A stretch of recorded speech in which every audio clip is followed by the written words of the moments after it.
ఎంతమంది అయినా ఉండేవాడిని సార్. ఒక థౌజండ్స్ ఆఫ్ పీపుల్స్ ఉండేవండి, ఎంతమంది అయినా ఉండండి, అందరిలో నేను స్ట్రైట్ ఫార్వర్డ్గా మెన్షన్. నా ఐడెంటిటీ నేను చెప్పడానికి నేను ఎందుకు సిగ్గుపడాలి? గర్వంగా ఫీల్ అవుతూ ఆయన ట్రాన్స్.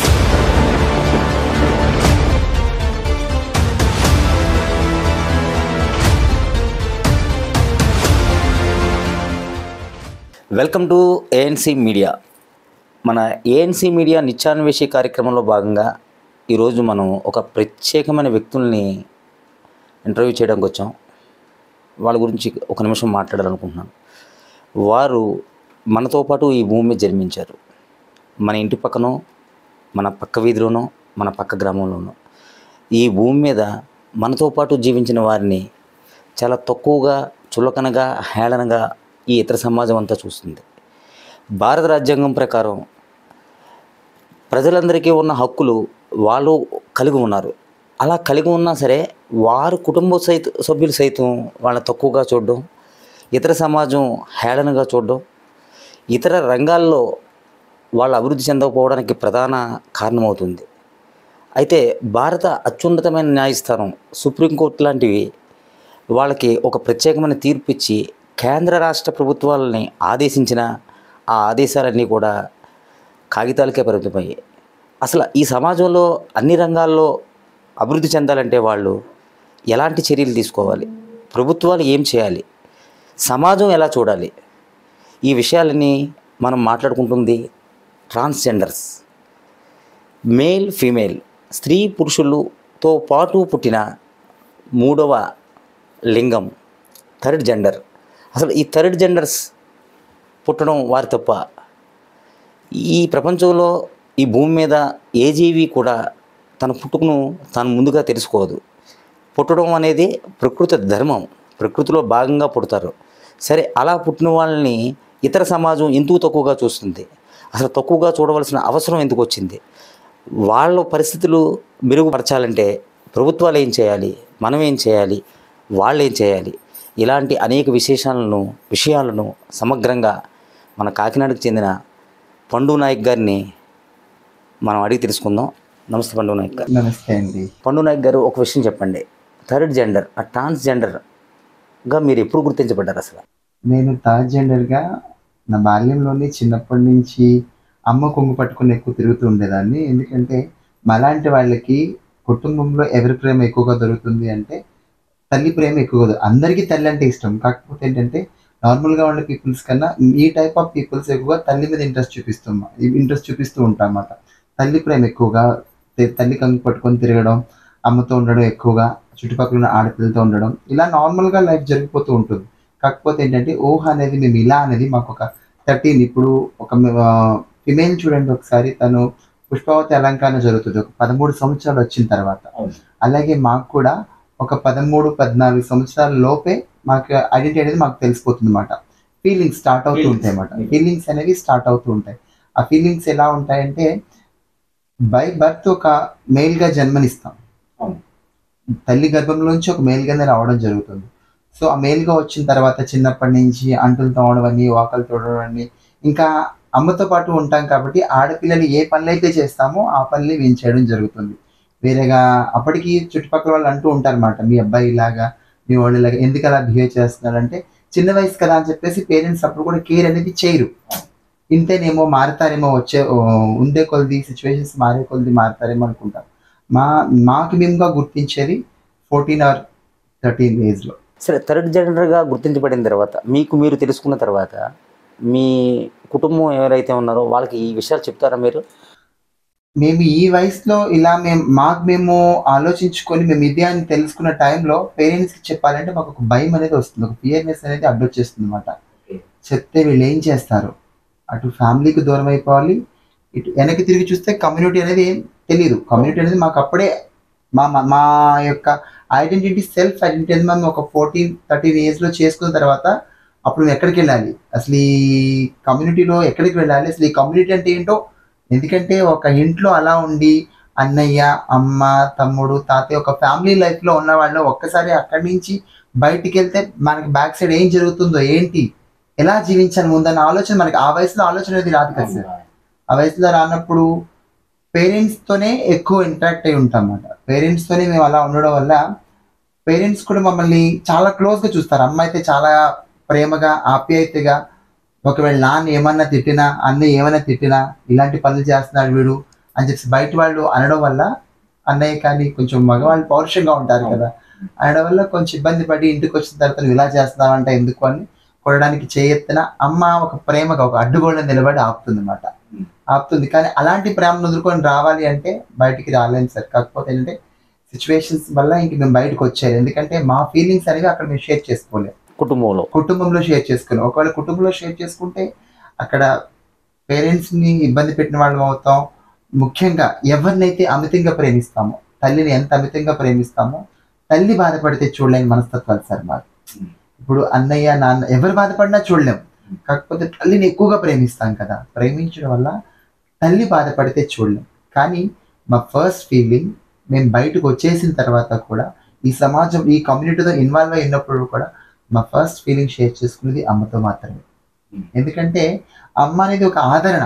అవును, వేరే ఏం చెప్పలేం సార్. ఇంకా తల్లి అంటే ఇంకా నో వర్డ్స్ మాట, ఇంకా ఎంత చెప్పినా తక్కువే. కానీ మాకు లైఫ్లో నిజంగా మమ్మల్ని ఫస్ట్ అర్థం చేసుకొని నేనున్నానమ్మా అని చెప్పేసి మా కోసం నిలబడేది తల్లి సార్.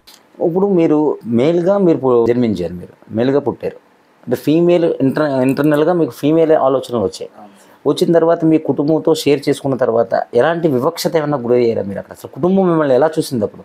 వివక్షత అంటే వాళ్ళు అనుకుంటారు మేము కంటాం మగపిల్లవాడిని కన్నాం కదా, ఇదేంటి ఇలాగని. ఎవరైనా సరే మా ఇన్నర్ ఫీలింగ్స్ తోటి ఫ్యామిలీకి సంబంధం ఉండదు. అవును, ఎవరు ఇన్నర్ ఫీలింగ్స్ తోనే ఫ్యామిలీకి సంబంధం ఉండదు. అలాంటిది different type of inner feelings మాట. అవి మేము వాళ్ళతో ఏ విధంగా షేర్ చేసుకోవాలి. అన్నయ్య అనుకుంటాడు పక్కన కూర్చుంటే నా తమ్ముడు కదా అనుకుంటాడు, నాన్న అనుకుంటాడు నా కొడుకు కదా. అలాంటి వాళ్ళతో వెళ్ళి నాన్న నాకు ఒక అబ్బాయిని చూస్తే ఏ విధమైన ఫీలింగ్స్ కలుగుతున్నాయి, నేను ఒక అబ్బాయితో సహజీవనం చేయాలనుకుంటున్నాను, నేను ఒక అబ్బాయితో ఉండాలి అనుకుంటున్నానని ఎలా చెప్పగలను సార్? అసలు ఆ టైంలో చాలా వివక్షత. ఇంకెలా అంటే చెప్పుకోలేనంత మాలో మేమే మదన పడిపోయి వేదన పడిపోయి ఏడవడం, అన్నం తినడం మానేయడం ఇలాంటివి ఎక్కువ చేస్తూ ఉంటాం. అయినా కొంతమంది ధైర్యవంతులు ఉంటారులేండి. అలాంటి వాళ్ళు పేరెంట్స్ని తర్వాత ఏమనుకున్నామంటే ఫస్ట్ ఇంట్లోంచి బయటకు వెళ్ళిపోవాలి. ఎందుకంటే అక్కడ చాలా ఇబ్బందికరమైన ఒక ఊహాగానం వచ్చి అక్కడ ఒక వాతావరణం ఉంటుంది. మాకు ఒక ఇబ్బందికరమైన ఎంత ఇష్టపడతామో ఆ ఇష్టమే మాకు ఇబ్బందికరంగా అయిపోతుంది. ఎందుకంటే మాకు ఊహాగానం వచ్చింది, వాట్ అనేది మాకు ఐడియా అనేది మాకు తెలిసిపోతుంది. తెలిసిపోయిన తర్వాత ఇక్కడ మనం ఉండలేము, ఇముడి ఉండలేం. ఎంత ప్రేమించిన కుటుంబం అయినా సరే ఇముడి ఉండలేం అని చెప్పేసి ఆ కుటుంబాన్ని నుంచి బయటకు వచ్చి రావడానికే ప్రయత్నిస్తాం. ఇంకా అక్కడ ఆ ఉన్నంతసేపు కూడా ఏదైనా ఇరుగు పొరుగు వారి పక్కింటి వాళ్ళతో మాట్లాడిన మాటలో కానీ, ఒకవేళ ఏదైనా వాటర్ తేవడానికి చెప్పేసి కుళాయి దగ్గరికి వెళ్ళినా సరే, ఏదైనా మార్కెట్కి వెళ్ళినా సరే, చూడండి వీడు ఆడారు తిప్పుకొని వెళ్తున్నాడు అని చెప్పేసి అంటాం. మా అన్నయ్య ఫ్రెండ్స్ వాళ్ళు వీడు 0.5 ఇలా ఉన్నాడు, ఇదేంటో ఇలా ఉన్నాడు, మీ ఇంట్లో చెడగొట్టాడని వాళ్ళు వీళ్ళలో ఎటువంటి ఫీలింగ్స్ లేకపోయినా, ఇప్పుడు కాకి పిల్ల కాకి ముద్ద అంటారు సార్. ఇప్పుడు నేను ఒక ట్రాన్స్ అని నా తల్లిదండ్రులకి తెలియదు. ఆ ఐడెంటిటీ అనేది నేను చేసుకున్నాను, నేను గుర్తించుకున్నప్పుడు నా తల్లిదండ్రులకి నేను అర్థమయ్యే విధంగా చెప్పాలి. వాళ్ళు అనుకుంటాను నేను మగపిల్లాడే కన్నాను కదా, మగపిల్లాడే కదా నా కొడుకు, ఇలా ఎందుకు అవుతాడని చెప్పేసి వాళ్ళు ఒక భావోద్రేకులు అనేది వాళ్ళు ఉంటారు అన్నమాట. ఒక భావంలో వాళ్ళు ఉంటారు. వాళ్ళు ఆ భావంలో ఉన్నప్పుడు వాళ్ళకి వాట్ అనేది నేను బ్రీఫ్ ఎక్స్ప్లెనేషన్ చేస్తేనే వాళ్ళకి అర్థం అవుతుంది. ఆ వాళ్ళకి నేను ఇంకా ఎక్స్ప్లెయిన్ చేయను, నా మనసులో అది నాలోనే ఉంటుంది. ఈలోగా బయట నుంచి స్థానాలు స్టార్ట్ అవుతుంటాయి మాకు. చూడమ్మా ఫలానా రాజమణి గారు అబ్బాయి ఇలా తయారైపోయాడు, ఇలా అంట, ఎంతమంది డాక్టర్స్ చూపించారు, ఎంతమంది తీసుకెళ్ళారు కానీ మారవట్లేదు, ఏం ప్రయోజనం లేదంట, ఇలా అంటాను. నేను ఒకటే చెప్తాను సార్, ఈ సమాజానికి కానీ ఎవరికైనా ఒకటే చెప్తాను, ఈ మా యొక్క ఫీలింగ్స్ అనేవి దయచేసి ఎవరు అపార్థం చేసుకోవద్దు. ఇది వ్యాధి అయితే మాత్రం కాదు. బై బర్త్ హార్మోన్స్ డిఫిక్షన్ ప్రాబ్లం వల్లే వస్తుంది తప్ప కానీ వేరే ఏం ఉండదు సార్. ఇది కావాలని ఎవరు కూడా, ఇప్పుడు ఒక మెయిల్ చూడండి సార్, ఒక ఫిమేల్ చూడండి, ఒక ఫిమేల్ నేను ఫిమేల్ అని ఎంత గర్వంగా చెప్తారో, ఒక మెయిల్ కూడా నేను మెయిల్ అని ఎంత గర్వంగా చెప్తారో, అలాగే కూడా ప్రతి ఒక్క ట్రాన్స్ కి ఉంటుంది సార్. అంత గర్వంగా మీరు చెప్పుకోగలుగుతున్నారా? ఇప్పుడు అదే చెప్తున్నాను సార్, అదే అంత గర్వంగా చెప్పుకోవాలని, ప్రౌడ్ గా ఫీల్ అవ్వాలనే ఫీలింగ్ ఇంట్లో ఉన్నప్పుడు రాదు సార్. ఇంటి నుంచి బయటకు వచ్చిన తర్వాత మనకంటూ ఒక సమాజాన్ని ఏర్పరచుకున్న తర్వాత ఇప్పుడున్న పొజిషన్ లో నేను చెప్పగలను, గర్వంగా ఫీల్ అవుతూ ఐఎమ్ ట్రాన్స్. ఎంతమంది అయినా ఉండేవండి సార్, ఒక థౌజండ్స్ ఆఫ్ పీపుల్స్ ఉండేవండి, ఎంతమంది అయినా ఉండండి, అందరిలో నేను స్ట్రైట్ ఫార్వర్డ్ గా నుంచాను. నా ఐడెంటిటీ నేను చెప్పడానికి నేను ఎందుకు సిగ్గుపడాలి? పేరెంట్స్ దగ్గర సిగ్గుపడి, సమాజంలోని సిగ్గుపడి, బయట ఉన్న వ్యక్తుల దగ్గర సిగ్గుపడి, నా కుటుంబీకుల దగ్గర సిగ్గుపడి, నాకు అగౌరవం కలుగుతుందేమో అన్న ఆలోచనతోటి చాలా వరకు అణిచేసుకున్నాను. కానీ ఆ ఎన్ని స్టేజెస్ ని దాటుకొని ప్రతి ఒక్కరిని చేజ్ చేసుకుంటూ ప్రతి ఒక్కరికి సమాధానం చెప్పుకుంటూ ఇప్పుడు వచ్చిన ఈ స్టేజ్ లో ఉన్న తర్వాత కూడా నేను నా ఐడెంటిటీని కోల్పోతే ఇంకంతకన్నా దౌర్భాగ్యం ఉండదు సార్. ఇప్పుడు మీ కుటుంబం నుంచే వివక్షత అనుభవించారు.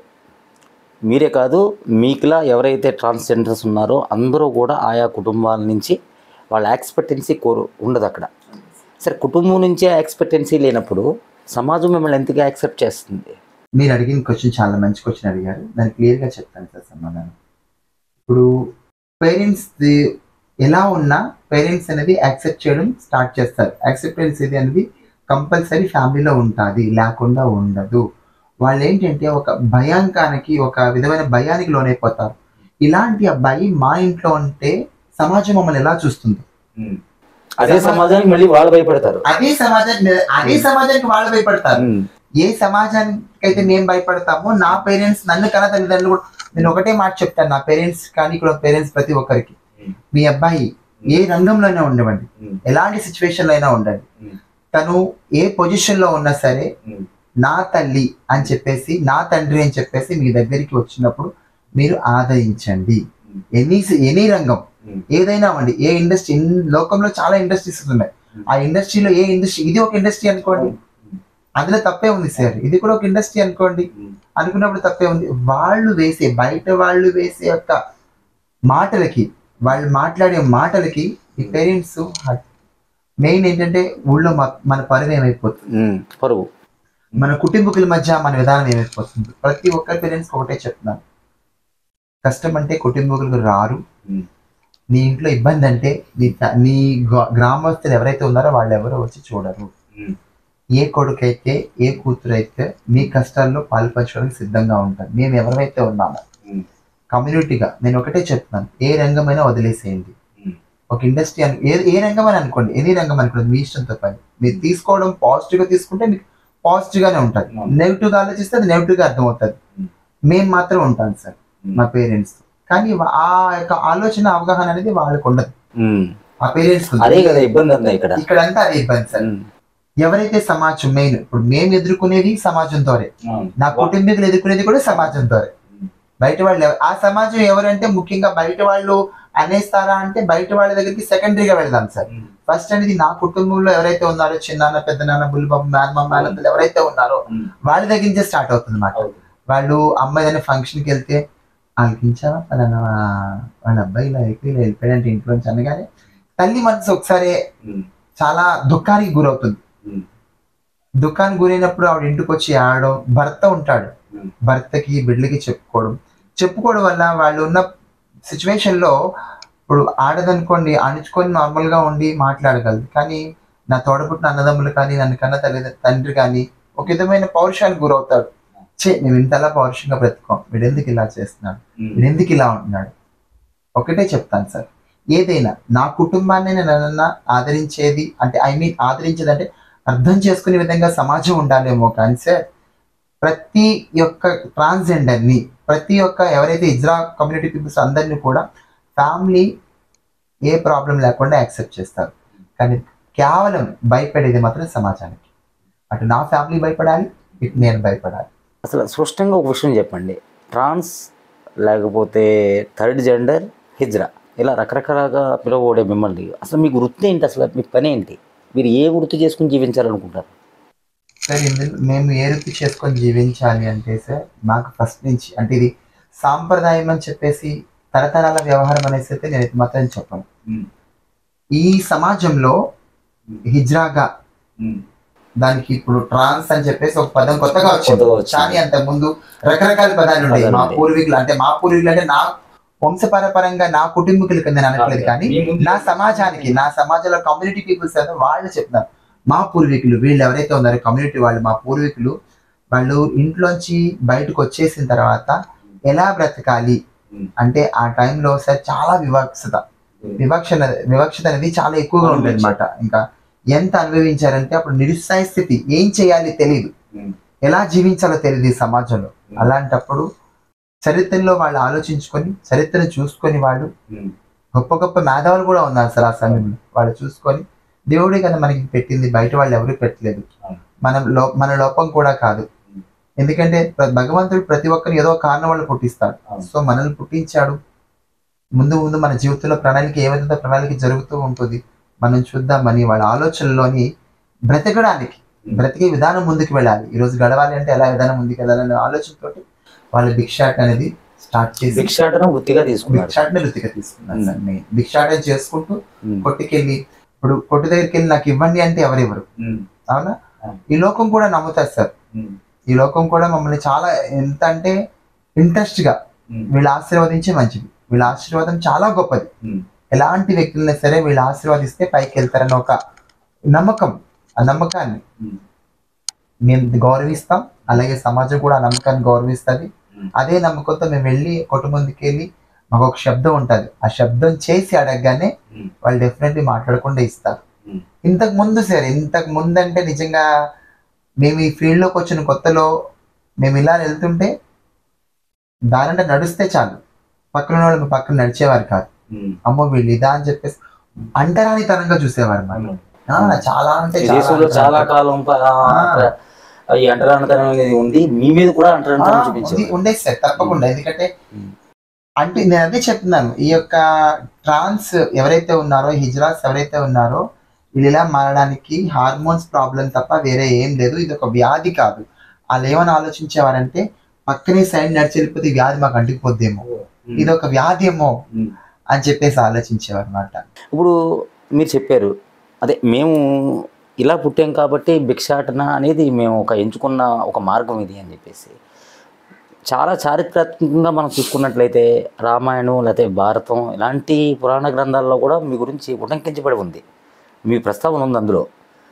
ఇప్పుడు ప్రస్తుతం లేకపోతే కొంతకాలం క్రితం ఈ భిక్షాటనే కాకుండా సెక్స్ వర్కర్లుగా కూడా చేయడానికి కారణం ఏంటి అసలు? ఆ సెక్స్ వర్కర్ వృత్తిని ఎందుకు ఎంచుకుంటున్నారు మీలో కొంతమంది? మనలో సెక్స్ వర్క్ వృత్తిని ఎందుకు ఎంచుకుంటున్నారు అంటే సార్, చదువుకున్న వాళ్ళు చాలా మంది ఉన్నారు సార్, డిగ్రీస్ చేసిన వాళ్ళు ఉన్నారు. మీరు కూడా బాగా చదువుకున్నారు. నేను బీటెక్ చేశాను సార్, డిస్కంటిన్యూ చేశాను. అది కూడా దీని కారణంగానే చేస్తున్నాను. దీని కారణంగానే చేశాను సార్. దీని కారణం అంటే ఎక్కువ డిస్క్రిమినేషన్స్ కి ఎక్కువ లోన్ అయిపోయేదాన్ని. ఎలా అంటే నేను ఇంటర్ అయిన తర్వాతనే ఇంటర్లోనే సర్జరీ చేయించుకొని కాలేజ్కి వెళ్ళడం, పేరెంట్స్ 2-3 సార్లు నన్ను పట్టుకొని తీసుకెళ్లి జుట్టు కట్ చేసేయడం, నీ వల్ల మా పరుగు పోతుంది, నువ్వు అలా ఉండకూడదు, ఇలా ఉండకూడదు. అప్పుడు నా పేరెంట్స్ కి చెప్పేవాళ్ళు ఎవరు లేరు. అవును, వాళ్ళకి అవేర్నెస్ ఇచ్చేవాళ్ళు ఎవరు లేరు. మళ్ళీ వెల్ ఎడ్యుకేటెడ్స్, నా బ్రదర్స్ అందరు కూడా వెల్ ఎడ్యుకేటెడ్స్, చదువుకున్న వాళ్ళే.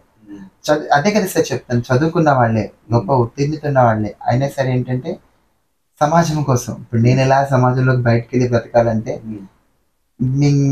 మేము బ్రతికే విధానంలో మార్పు ఉంటుంది, సేర్పులు ఉంటాయి అనుకుంటే అది కష్టం. కానీ వాళ్ళు మార్నింగ్ లేసి మేము ఇదే సమాజంలో ఉండాలి, వీళ్ళతోనే బ్రతకాలి, వీళ్ళతోనే మేము జీవించాలి అన్న వాళ్ళ ఆలోచనలో ఉన్నప్పుడు ఈ సమాజం మమ్మల్ని ఎలా చూస్తుందని ఒక భయానికి వాళ్ళు గురవుతున్నారు సార్. అదే ఈ సెక్స్ వర్కర్గా అసలు ఆ వృత్తి, ఇప్పుడు భిక్షాటన అనేది మీరు ఎంచుకున్న మార్గం అక్కడ వరకు బాగానే ఉంది. సెక్స్ వర్కర్లుగా కూడా కొంతమంది చేయడానికి కారణం చెప్పండి. సమాజమే తయారు చేసింది వాళ్ళనే. అంతే, నేనైతే అదే చెప్తాను సార్. ఇప్పుడు చదువుకున్న పీపుల్స్ ఉన్నారు చాలా మంది, మనం మాట్లాడుకోవాల్సింది ఏంటంటే సెక్స్ వర్కింగ్ అనేది మీ దగ్గరికి వచ్చేది మగవాళ్లే, ఇంకొక ఇజ్రా కాదు. అదే ఇంకో మగవాడే వస్తున్నాడు కాబట్టి మీరు చెప్పినట్టు సమాజమే చేసింది, ఇది సమాజమే చేసింది సార్. ఎందుకంటే క్లియర్ గా చెప్తాను సార్, చదువుకున్న పీపుల్స్ కి మాలో ఎంతమంది ఎడ్యుకేటెడ్ పీపుల్స్ ఉన్నారో మాకు కూడా ఆయా రంగాల్లో మేము ఉండడానికి ఒక సుస్థిరమైన స్థానం ఉన్నట్లయితే ఈ పని చేయాల్సిన అవసరం మాకు ఎవరికీ లేదు. అదే అలా మీకు అనిపించట్లేదు అంటున్నాను. ఇప్పుడు మేల్ ఫీమేల్ ఈ 2 జాతులు ఏవైతే ఉన్నాయో వాళ్ళు కూడా చదువుకుని వ్యాపారాలు, ఎంటర్ప్రీనియర్స్, లేకపోతే ఉద్యోగ అవకాశాలు ఇలాంటి వృత్తుల్లో ఉన్నారు కదా, మీరు ఎందుకు అందులోకి వెళ్ళలేకపోతున్నారు? నేను ఫర్ ఎగ్జాంపుల్ నేను ఇంజనీరింగ్ సెకండ్ ఇయర్ లో ఉండగానే నాకు ఇది మానేసి నేను మారిపోతున్నాను అనమాట. నేను మారిపోయి చేంజింగ్ అయిపోతున్న టైంలో ఒక ఆఫీస్కి వెళ్ళాను. ఓకే. ఒక ఆఫీస్కి వెళ్ళి నా ఇంటర్ సర్టిఫికేట్స్ అన్ని తీసుకెళ్ళి నేను ఇంజనీరింగ్ చదువుతున్నాను సార్, నేను ఇలా పార్ట్ టైం జాబ్ చేద్దాం అనుకుంటున్నాను మీ దగ్గర అని చెప్పేసి అంటే అన్నారు, సార్ మరి నువ్వేంటి భయపడితేమో ఇలా ఉన్నావు, ఇప్పుడు ఇలా మారావు, నువ్వు ఒక పని చేయమ్మా, నీలో స్కిల్స్ మాకు తెలుసు, నేను గుర్తించగలిగాం, కాకపోతే ఏంటంటే ఈ డ్రెస్ తీసేసి శారీ ఏదైతే ఉందో అది తీసేసేసి మెయిల్ గా డ్రెస్ చేంజ్ చేసుకుని అప్పుడు నీకు జాబ్ ఇస్తాం, అప్పుడు నువ్వు మాతో హ్యాపీగా కంటిన్యూ అవ్వచ్చు. అది ఆఫ్టర్ 2008 ముందు మాట. నేను 2004 లో ఇంజనీరింగ్ స్టార్ట్ డ్రెస్ చేంజ్ చేసుకోవడానికి మీ నా అంతర్మదన ఎలా చంపుకుంటాను సార్, నేను మీకు ఇంతకు ముందే చెప్పాను, నేను ఎక్కడైనా ఉండివ్వండి, నేను ఒక ట్రాన్స్ అని ప్రౌడ్ గా చెప్పుకుంటాను. చెప్పుకున్నప్పుడు మీకోసమో నా అంతర్మదాన్ని నేను చంపుకోలేను కదా, నేను అదే చెప్తున్నా. అదే ప్రధాన కారణంగా ఈ మిగతా రంగాల్లో మీరు రాలేకపోతున్నారు. మీరే ఎగ్జాంపుల్. అంతే సార్, అంతే చెప్తాను. అలాంటప్పుడు నేనే ఒక చదువుకునే వ్యక్తిని ఒక ఉద్యోగంకి వెళ్ళి నేను ఉద్యోగం కావాలన్నప్పుడు నా మనోభావాలు దెబ్బతినే విధంగా అతను మాట్లాడి, నా అంతర్మదం దెబ్బతిని అతను మాట్లాడినప్పుడు నేను ఆ జాబ్ ఎందుకు చేయాలి? అలాంటప్పుడు ఆ సిచ్యువేషన్ అలా వచ్చినప్పుడు ఇంక బ్రతకాలి, ముందుకెళ్ళాలి అంటే అప్పుడు ఏం చేయాలి సార్? కంపల్సరీ ఏ చీర అయితే కట్టుకున్నామో, నేను అడిగిన సెక్సువల్ గురించి చెప్తున్నా, ఏ చీర అయితే కట్టుకున్నామో ఆ చీర చెంగిపరిచి 200కో 300కో అతని దగ్గర పడుకోవాల్సి వస్తుంది. మీరు జాబ్లు ఇచ్చి చూడండి, మేము కూడా ప్రూవ్ చేసుకుంటాం. అదేనండి, మన సుప్రీంకోర్టు కూడా నల్సా జడ్జిమెంట్ అనేది మనకు ఉంది. ఇక్కడ ఆయా కేంద్ర రాష్ట్ర ప్రభుత్వాలకి ఒక ప్రత్యేకమైన ఆదేశాలు కూడా ఇచ్చింది. రాష్ట్ర ప్రభుత్వాలు ఎవరైతే ట్రాన్స్జెండర్స్ ఉన్నారో వాళ్ళని ప్రత్యేకంగా చూడండి, వాళ్ళకి రిజర్వేషన్లు కల్పించండి, ఆయా ఉద్యోగాల్లో వాళ్ళకి ప్లేస్మెంట్ ఇవ్వండి అని చెప్పేసి రాష్ట్ర ప్రభుత్వాలకి ఆదేశించింది. మరి రాష్ట్ర ప్రభుత్వాలు ఏం చేయట్లేదు. మీరు దాని మీద ఎందుకు పోరాటం చేయలేకపోతున్నారు? సమాజంగానే ఉన్నాం సార్, సమాజంగానే పోరాటం చేయాలి అని మాకు ఉంటుంది. మీరు చెప్పినట్టుగా నాల్సా జడ్జిమెంట్ ఇచ్చింది 2014లో ఇచ్చింది సార్ నాల్సా జడ్జిమెంట్. అదేంటంటే సెల్ఫ్ ఐడెంటిటీ కోసం అనేది వచ్చిందన్నమాట. అది ఎలా అంటే ఇప్పుడు మెయిల్ ఇందాక నేను చెప్పాను కదా, మెయిల్ ఫిమేల్ ఎలా అని చెప్పేసి అలా థర్డ్ జెండర్ అని చెప్పేసి ఒక జడ్జిమెంట్ అనేది ఇచ్చింది. ఆ జడ్జిమెంట్ కోసం ఆ టైంలో మేము చాలా హ్యాపీగా ఫీల్ అయ్యాం. ఎందుకంటే మా సంతోషం మా ఫ్రెండ్స్ సార్ మొత్తం ఎవరైతే ఉన్నారో మా కమ్యూనిటీ అందరితో మేము షేర్ చేసుకున్నాం. కాకపోతే ఇప్పుడు నేను చెప్తున్నాను కదా, కోర్టు ఏ జడ్జిమెంట్ ఇచ్చినా అమలు చేస్తాం, కానీ నిలబడి స్టాండ్ తీసుకొని మేము ఉన్నామమ్మా అని చెప్పేసి ఒక కమ్యూనిటీ పీపుల్ కోసం మేము నిలబడ్డాం అనుకోండి, మేము వెళ్తున్న హైయర్ ఆఫీసర్స్ ఎవరైతే ఉన్నారో, ఫర్ ఎగ్జాంపుల్ మేము ఇది చేయాలంటే ఒక ఆఫీస్ దగ్గరికి వెళ్ళాలి, ఎక్కడికి వెళ్ళినా ఇదే వివక్ష స్టార్ట్ అవుతుంది. ఎవరో ఏదో ఇస్తారు, చట్టాలు ఉన్నాయి, లేకపోతే సుప్రీంకోర్టు లాంటి న్యాయస్థానాలు ఆదేశించాయి, రాష్ట్ర ప్రభుత్వాలు మీకు రిజర్వేషన్ కల్పించాలి. ఇది ఎందుకు అమలు చేయలేకపోతున్నారు? ఎందుకు ఇంప్లిమెంటేషన్ జరగట్లేదు? ఇంప్లిమెంటేషన్ చిన్న చూపు మీకు అదే చెప్తున్నాను కదా, ఇంప్లిమెంటేషన్ అనేది జరగదు. ఇప్పుడు ఓటు హక్కు ఉందా? ఉంది సార్, ఓటు హక్కు ఉందా? మీకు ఓటు హక్కు ఉన్న వాళ్ళకి పోలింగ్ కేంద్రాల వద్ద ఒక ర్యాప్ కడతారు తెలుసా మీకు? ఎందుకు కడతారో తెలుసా?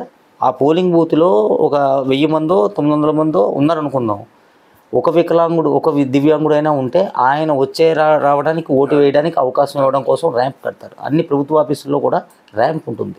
మీకు ఓటు ఉంది కదా, మీకు కేటాయించిన ఏదైతే ఆ రిజర్వేషన్ అనేది ఎందుకు ఇంప్లిమెంటేషన్ చేయట్లేదు? దాని మీద మీరు ఎందుకు పోరాటం చేయట్లేదు? మీరు ఇక్కడ ప్రధానంగా మీరు చెప్పవలసింది ఏంటంటే, ఎంతసేపు మీరు ఒక వృత్తిని ఎంచుకున్నారు, ఈ వృత్తిలోనే ఉండిపోతారా?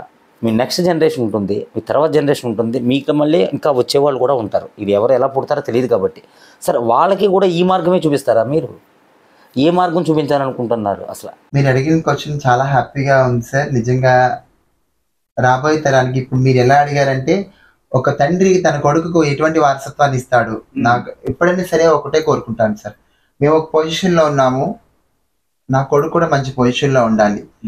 ఒక చంటి పిల్లని తీసుకొని తండ్రి ఇలా పైకి ఎత్తుకుంటాడు, ఆయన ఎత్తుకొని చూస్తాడు. ఎందుకు చూస్తాడు? నేను ఈ పొజిషన్ లో ఉన్నాను, రాబోయే తరంలో నువ్వు కూడా నాకన్నా మంచి స్థాయిలో ఉండాలనే ఆలోచనతోనే ఆ తండ్రి అబ్బాయిని అలా ఎత్తుకొని ముద్దాడుతూ ఉంటాడు. అలాగే మేము కూడా ఒకటే ఆలోచిస్తాం సార్, రాబోయే తరానికి ఎవరైతే ఉన్నారు, ఇప్పుడు ఈ యొక్క ట్రాన్స్ కమ్యూనిటీ అనేది ఇక్కడతో అంతం అయిపోవాలని ఎవరు కోరుకోరు. ఎందుకంటే నేను ఒకటే చెప్తాను, ఏ ఇండస్ట్రీ అవ్వాలనే చూస్తాను, కానీ మాది ఇండస్ట్రీ అని నేను చెప్పట్లేదు. కానీ మా యొక్క సమాజం కూడా, మా యొక్క ఏ కమ్యూనిటీ ఏదైతే ఉందో సమాజంలో మంచి గుర్తింపు, మంచి ఐడెంటిటీ ఉండాలని అనుకుంటాం. నేనైతే ఒకటే ఒపీనియన్ తో ఉంటాను సార్. నా తల్లిదండ్రులకి ఆ టైంలో చెప్పేవాళ్ళు ఎవరూ లేరు. ఆ టైంలో వాళ్ళకి నచ్చ చెప్పి ఇదమ్మా ఇది రైట్ ఇది రాంగ్ అని చెప్పే సిచ్యువేషన్స్ ఏమీ లేవు. నేను కూడా ఇప్పుడు ఎవరైతే వస్తారో పీపుల్స్, ఇప్పుడు వస్తున్న వాళ్ళ పిల్లలు ఎవరైతే ఉన్నారో వాళ్ళ పేరెంట్స్ అందరినీ పిలుస్తాను, కూర్చోబెడతాను. ఇప్పుడు నాకు ఎవరైనా 18 years దాటకుండా వస్తే, ఒకవేళ ఫర్ ఎగ్జాంపుల్ 13 years లో వచ్చేస్తారు. నా ఇంట్లో కూడా ఉన్నారు. 13 సంవత్సరాలకి వచ్చేవాళ్ళు కూడా ఉన్నారు సార్ నా ఇంట్లో. 13 సంవత్సరాలకు వచ్చిన పిల్లలు కూడా 9 అని ఒక అమ్మాయి ఉందన్నమాట, ఇక్కడే ఉంటుంది, మనం కిందే ఉంది. అమ్మాయి మీకు అబద్ధం 9th class చదువుతూ వచ్చేస్తుంది ఇల్లు వదిలేసి. అప్పటికే ఆవిడకి తెలిసిపోయింది. చూడండి కొంత జరుగుతూ ఉంటుంది కదా లేడీస్ విషయంలో కూడా. కొంతమంది 9 years అలాగే ఈ అమ్మాయి కొంచెం ఎల్లిగా తెలిసిపోయి, అమ్మాయికి తంటికొండ, గోకవరం దగ్గర తంటికొండ, అక్కడ బస్ ఎక్కి తిన్నకి ఇక్కడికి వచ్చింది. మరి ఎవరు చెప్పారో ఏంటో తెలియదు. తిన్నగా అమ్మాయికి వచ్చింది. వాళ్ళ పేరెంట్స్ ని పిలిపించాను. వాళ్ళ పేరెంట్స్ ఫస్ట్ ఎత్తుకుంటా వచ్చారు. వాళ్ళకి చెప్పిన అర్థం కాలే. నేను కూడా ఒక గ్రామం నుంచి వచ్చిందండి, వాళ్ళు కూడా ఒక గ్రామస్తులే. కాకపోతే వాళ్ళ పేరెంట్స్ కి నేను ఇదండి అని చెప్తే వాళ్ళకి ఎవరికి అర్థం కాలేదు సార్. అసలు ఏం ఆలోచన లేదు, తీసుకెళ్ళిపోయారు. మళ్ళా అబ్బాయి సేమ్ అదే విధంగా బస్ ఎక్కేసి వచ్చేసాడు. వచ్చిన తర్వాత వాళ్ళ పేరెంట్స్ ని పిలిచాను. పిలిచిన తర్వాత ఫస్ట్ నేను ఇక్కడ నాకు ఇంద్రపాలెం పిఎస్ ఇంద్రపాలెం ఫస్ట్ నేను ఎవరు వచ్చినా ఎలాంటి ట్రాన్స్ రాలి, ఎవరు వచ్చినా ఇప్పుడు వయసు ఎక్కువ అనుకోండి ఎవరికి ఇన్ఫార్మ్ చేయండి, వాళ్ళ పేరెంట్స్ వస్తే మాట్లాడతాం. లేకపోతే ఫర్దర్ గా నాకు ఎటువంటి ప్రాబ్లమ్స్ ఉండకూడదు, వాళ్ళకి ఇబ్బందికరంగా ఉండకూడదు అని చెప్పేసి కేసులు కంప్లైంట్ చేసిన తర్వాత ఆ రిపోర్ట్ తీసుకొని నేను ఇంటికి వచ్చిన తర్వాత వాళ్ళ పేరెంట్స్ ని పిలిపిస్తాను. అలాగే పిలిపించి మాట్లాడితే వాళ్ళ పేరెంట్స్ ఇప్పుడు నా దగ్గరే వదిలేసి వెళ్ళిపోయారు. అబ్బాయి వెళ్ళిపోయారు. అలా అని చెప్పేసి నేను అబ్బాయికి నేను అప్పుడే చెప్పాను, మీ పేరెంట్స్ వదిలేశారు కదా, నేను ఇక్కడే ఉండాలి, ఇదే రంగంలో ఇక్కడే బయటికి వెళ్ళి భిక్షాటన చేసి సెక్సువల్ చేసి రావాలి అనే ఆలోచన అయితే ఎవరికి లేదు. నువ్వు చదువుతావా, నేను చదివిస్తాను. నా దగ్గర ఏదో ఉండిపోయింది అని నేను అనట్లేదు, కానీ రోజు భిక్షాటన చేసి వచ్చే డబ్బుతోనే నేను తింటాను, నిన్ను చదివిస్తాను. నువ్వు చదువుతావు, నీకు ఇంట్రెస్ట్ ఉంటే చెప్పు. ఇప్పుడు ఇంట్రెస్ట్ లేకుండా ముందుకు తోయలేం కదా. అలాగే ఇప్పుడు ఈ అమ్మాయి చెప్పండి. ఈ అమ్మాయి సాయి పల్లవి, నేను సేమ్ 9th class లోనే వచ్చేసింది మీ దగ్గరికి, నా దగ్గరికి. 9th class లో వచ్చినప్పుడు ఈ అమ్మాయికి నేను చెప్పాను అనమాట, అర్థమయ్యే విధంగా అమ్మ ఈ విధంగా ఉండాలి, ఈ విధంగా మరీ చిన్న వయసు, అర్థం చేసుకోతాను, నువ్వు ఈ సమాజంలోకి రావద్దు. ఫస్ట్ నేను ఇదే చెప్తాను సార్, రావద్దని చెప్తాను, మీ సమాజంలోకి రావద్దు, మార్చుతారేమో. ఎందుకంటే ఒకసారి వచ్చేసేయండి అంటే మీరు వచ్చేసేయండి పెద్ద ప్రపంచం అని నేను చెప్పను. ఎందుకంటే ఇక్కడ ముళ్ళు ఉంటాయి, చాలా తొక్కుకొని రావాలి సార్. చాలా రకరకాలైన ఇబ్బందులు పడాల్సిందే. ఇబ్బందులు పడకుండా ఎవరు ముందుకు వెళ్ళలేదు సార్. అలాగే ఈ అమ్మాయికి నేను చెప్పిన తర్వాత 9th class వెళ్ళిపోయింది. ఇంటర్మీడియట్ అయిన తర్వాత వీళ్ళ పేరెంట్స్ కూడా తీసుకొని వచ్చిన తర్వాత వాళ్ళ పేరెంట్స్ కి చెప్పి వాళ్ళ పేరెంట్స్ కి అప్పగించేసి బాగా చదివించండి. ఒకటే, మీరు అబ్బాయిని ఏమనద్దు, ఎలా ఉంటే అలా ఉండేవాడి. మీరు మీ ఇరుగు పొరుగు వారి కోసం గాని సమాజం కోసం గాని ఎవ్వరి కోసం పట్టించుకోవద్దు. ఒక మాట అనద్దు, నువ్వు విధి అన్న మాట అనద్దు. అబ్బాయిని నీకు ఎలా పిలవాలనిపిస్తే ఒరే అంటారా, ఒలే అంటారా, వసే అంటారా, మీ ఇష్టం. పేరెంట్స్ మీరు ఎలా పిలిచినా మేము పలకడం మా బాధ్యత. అలాగే పిలవండి. వాడు ఎలా ఉండాలంటే అలా. దయచేసి వాడికి ఇబ్బందికరమైన సిచ్యువేషన్స్ కానీ ఇబ్బందికరమైన పరిస్థితులు కానీ మీరు ఏర్పాటు చేయొద్దు. వాడి దగ్గరికి వచ్చాడు, నా మాట వాడు ఆలకిస్తాడు. ఎందుకంటే యాజ్ ఎ కమ్యూనిటీగా ఇప్పుడు తన తల్లిదండ్రులు ఎవరో తనకు తెలుసు, నాకు తెలియదు. నా తల్లిదండ్రులు ఎవరో నాకు తెలుసు, తనకు తెలియదు. అలాంటిది బాండింగ్ అనేది నిజంగా నిజంగా గ్రేట్. ఎందుకంటే ఈ అమ్మాయి అంత చదువుకున్నా వాళ్ళ పేరెంట్స్ మాట ఆలకించాలి కంపల్సరీ. కానీ ఇప్పుడు నేను ఈ అమ్మాయికి నాని గురువుని, ఈ అమ్మాయి గురువు అవుతుంది అన్నమాట. ఈ అమ్మాయి గురువు అవుతుంది. సాయి పల్లవి, మీరు చెప్పండి, మీరు ఈ ట్రాన్స్ గా మారేనని ఎప్పుడు అనుకున్నారు? నేను నా చిన్నప్పటి నుంచి, నా చైల్డ్హుడ్ నుంచి కూడా నాకు అదొక డ్రీమ్ లా ఉండేది సార్. నేను ఒక అమ్మాయిలా చేంజ్ అవ్వాలి, నేను మా మదర్ లా రెడీ, డ్రీమ్, అదొక కళ అట్లా ఉండేది అనమాట. సో నాకు ఏజ్ పెరిగే కొద్దీ కూడా నన్ను చిన్నప్పటి నుంచి కూడా అమ్మాయిలతో ఆడుకోవడం, లేడీస్ తోనే ఉండడం, క్లాస్ లో అబ్బాయిలతో ఇంటరాక్ట్ అవ్వకపోవడం, అదేంటంటే బయోలాజికల్ గా నేను అబ్బాయిలా ఉన్నాను కాబట్టి అబ్బాయిల పక్కన కూర్చోవాల్సిన సిచ్యువేషన్స్ వచ్చాయి. లేకపోతే నేను అమ్మాయిలతోనే కూర్చోవాలి. సైకలాజికల్ గా మట్టికి ఫిమేల్ గానే థింక్ చేసేదాన్ని. బయోలాజికల్ గా మట్టికి చూసే వాళ్ళందరూ ఏమనుకుంటారు, వీడు అబ్బాయి చేసే పనులు మాత్రమే వీడు చేయాలి, అమ్మాయి చేసే పనులు వీడు చేయకూడదు. అది రాంగ్. అదొక క్యాల్కులేషన్ ఉండిపోయింది మన సొసైటీలో. చిన్నప్పుడు ఒక పర్సన్ అమ్మకి హెల్ప్ చేస్తూ గిన్నెలు తోమినా, ముగ్గు పెట్టినా, నా కొడుకు ఇట్లా చేస్తున్నాడు అని ముద్దుగా తీసుకోవడం, లేకపోతే తెలిసి తెలియక చేస్తున్నాడు అని తీసుకుంటూ ఉంటారు. ఎప్పుడైతే తన ఏజ్ పెరుగుతూ వస్తుందో, లైక్ 10 నుంచి 13, 13 నుంచి 14 అట్లా ఇంక్రీజ్ అయ్యే కొద్దీ సొసైటీ నుంచి కానీ, వాళ్ళ ఫ్యామిలీ రిలేటివ్స్ నుంచి కానీ, కొలీగ్స్ నుంచి కానీ, ఓ మీ అబ్బాయి ఏంటి అట్లా డిఫరెంట్ గా బిహేవ్ చేస్తున్నాడు, ఆ బిహేవియర్ డిఫరెంట్. నేను అనుభవించాను కాబట్టి మీకు చెప్తున్నాను సార్. ఒక ట్రాన్స్ ఎట్లా అయితే ఉందో తను, ఐ మీన్ ఇంచుమించు అందరివి కూడా సేమ్ ఫ్యామిలీ రిలేటెడ్ ఇష్యూస్ వస్తాయి స్టార్టింగ్. తర్వాత కొలీగ్స్ నుంచి, తర్వాత టీచర్స్ నుంచి అన్ని ఫేస్ చేసుకున్న తర్వాత మాత్రమే వాళ్ళు ఇట్లా ట్రాన్స్ కింద మీరు మారేనని మీరు తెలుసుకున్నారు. ఇంట్లో వాళ్ళని ఎలా కన్విన్స్ చేశారు మీరు?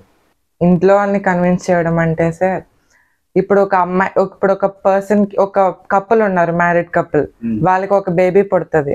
వాళ్ళు రేపొద్దున డాక్టర్ అవ్వచ్చు, పోలీస్ అవ్వచ్చు, దొంగ అవ్వచ్చు, లేకపోతే ఏదైనా సరే, వాట్ ఎవర్ ఇట్ మేబీ అవ్వచ్చు.